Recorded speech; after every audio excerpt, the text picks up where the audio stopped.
Borealis' place, helping homeless population and providing mobile veterinary services, serving the local Fairbanks area, which 11% live in poverty.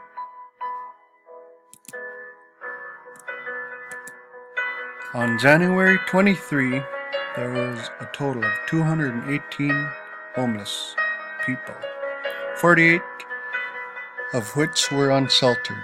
On this particular day, it was 30 degrees below Fahrenheit.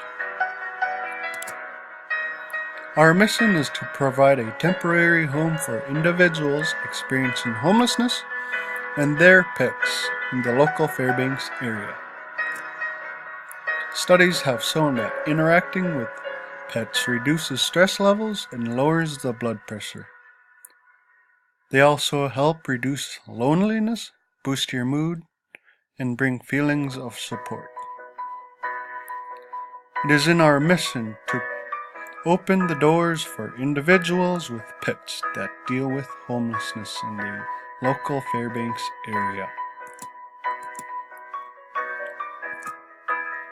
We will work closely with the Fairbanks Homeless Coalition, Chena Veterinary Clinic, University of Alaska Fairbanks, the Food Bank of Alaska, Fairbanks Rescue Mission, and the rest of the community who share our philanthropic approach.